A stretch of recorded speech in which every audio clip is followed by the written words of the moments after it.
The words can make you, break you, they can heal your soul, they can damage you forever. So I always try to use the positive words in my life wherever I go. They call it adversity, I call it opportunity. They call it weakness, I call it strength. They call me disabled, I call myself differently abled. They see my disability, I see my ability. There are some incidents that happen in your life, and those incidents are so strong that they change your DNA. And I'm going to share what exactly happened to me. I was 18 years old when I got married. And this thing I'm sharing for the very first time on an international level. I was 18 years old when I got married. I belonged to a very conservative family, a Baloch family, where good daughters never say no to their parents. My father wanted me to get married. And all I said was, if that makes you happy, I'll say yes. And of course, it was never a happy marriage. Just about after 2 years of getting married, about 9 years ago, I met a car accident. Somehow my husband fell asleep. The car fell in the ditch. He managed to jump out, saved himself. I'm happy for him. But I stayed inside the car and I sustained a lot of injuries. The list is a bit long.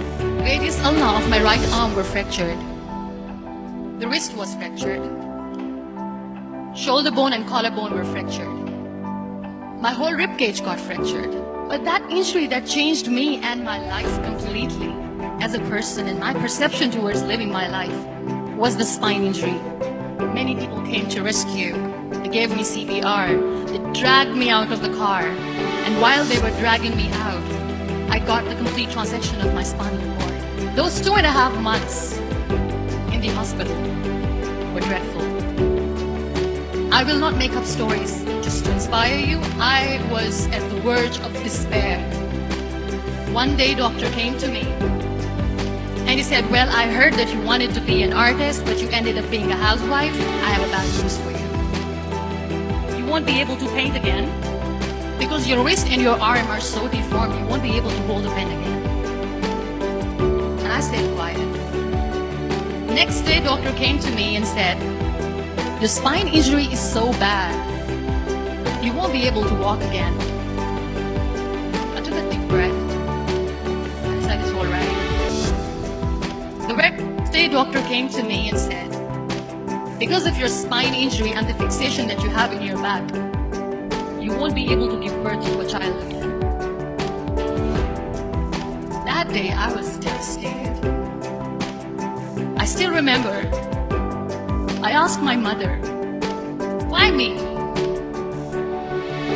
And that is where I started to question my existence. Why am I even alive? What's the point of living? I won't be able to be a mother again. That was quite devastating for me. But then I realized there are so many children in the world, all they want is acceptance. So there is no point of crying, just go and adopt one. And that's what I did. I gave my name in different organizations, different orphanages. I didn't mention that I'm on a wheelchair, trying to have a child. So I just told them that this is Muniba Mazari and she wants to adopt a boy, a girl, whatsoever, but I want to adopt again. And I waited patiently. 2 years later, I got this call from a very small city in Pakistan. I got a call and they said, are you Muniba Mazari? There is a baby boy and would you like to adopt? And when I say yes, I could literally feel the labor pain. I said, yes, I am going to adopt him. I am coming to take him home. And when I reached there, the man was sitting and he was looking at me from head to toe. And in the back of my head, I kept thinking that, he's going to say she's on the wheelchair, she doesn't deserve it. How is she going to take care of him? And I looked at him and I said, do not judge me because I'm on the wheelchair. But you know what he said? He said, I know you will be the best mother of the child. You both are lucky to have each other. And that day, I was 2 years old, 2 days old, and today he's 6. You know when you end up being on the wheelchair, what's the most painful thing? People think that they will not be accepted by the people because we, in the world of perfect people, are imperfect. So I decided to appear more in public. I started to paint. I always wanted to. I have done a lot of exhibitions. I'm Pakistan's first wheelchair-bound artist. I have done a lot of modeling campaigns. I became the National Goodwill Ambassador for UN Women Pakistan, and now I speak for the rights of women, children. We talk about inclusion, diversity, gender equality, which is a must. I was featured in BBC 100 Women for 2015. I'm one of Forbes 30 under 30 for 2016. We have this amazing fantasy about life. This is how things should work. This is my plan. It should go as per my plan. If that doesn't happen, we give up. So my dear friends, let me tell you one thing.